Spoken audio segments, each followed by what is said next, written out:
Welcome to Three Crowns Trading. It's really helpful for our channel if you click on the subscribe button below and on the like button below.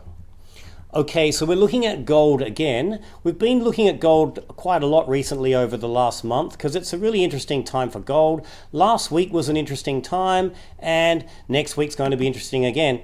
And I'll tell you why, because basically over here we have the gold price, and as you can see, the gold price bumped off a line of resistance here once, and then here in May it bumped off again, and last week twice we bumped off this resistance line here, and now we're moving into this diverging wedge here being formed here. So next week something very interesting is going to happen chart wise with the gold price. A couple things could happen. Let's see, possibly we go down like this, the support line holds, resistance line holds, and then two things are either going to happen as we get further into this diverging wedge.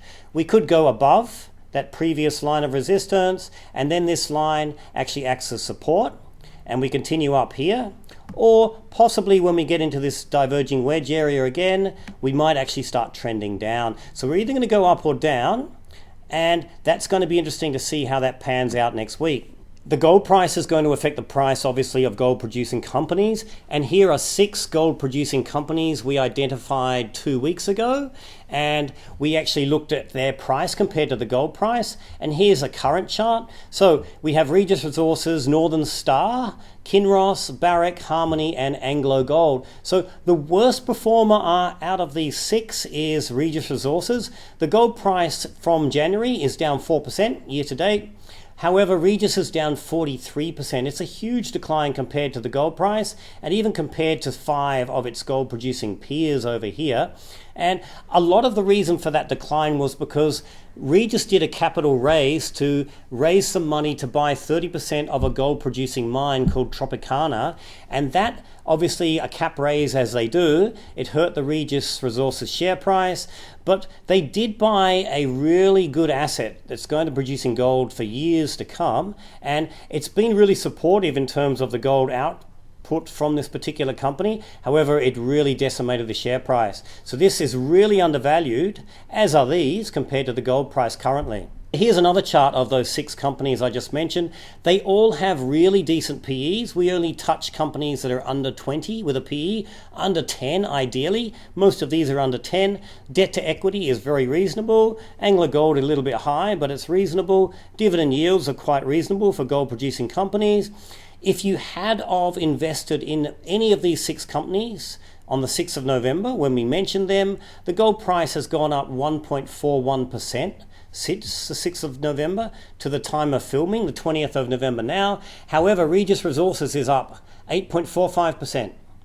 Northern Star up 8.33%, Kinross 8.3%, Barrick is up 4.83%, Harmony is up 9.93%, and Anglo Gold is up 8.96%. So they've all done very well in only 2 weeks, and we foresee these gains to continue into the future. So why are we so bullish on gold?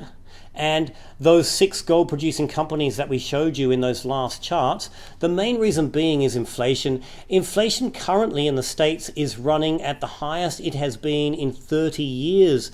The results produced last month shows the year-on-year inflation in October came in at 6.2%. In September it was 5.4%, so it's running really, really hot. And the main sectors that are pushing inflation up are gasoline. In the last 12 months in the US, the gasoline price has gone up 51%. That's huge. The costs of hotels, beef, white goods, cars, car rentals, all of those things are booming. So inflation is running really, really hot. And inflation is running really, really hot because the Fed is still printing $120 billion a month.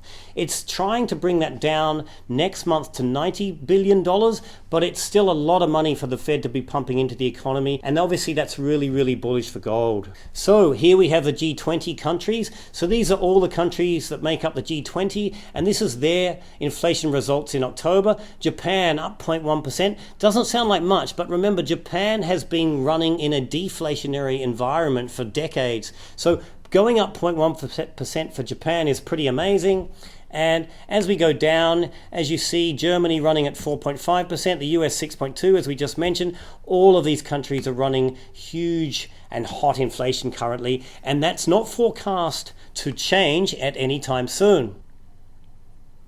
So we still see inflation numbers continuing to run hot for at least another 12 months because the Fed has just said that it's not interested in hiking interest rates until Q4 of next year. So inflation's going to keep running hot. And if you're interested in getting into some gold stocks, so you can basically beat inflation or at least have your stocks run on par with inflation, we still recommend gold as being a fantastic area. And those 6 gold stocks we just showed you are running at great value compared to the gold price, so there's still a great buy right now.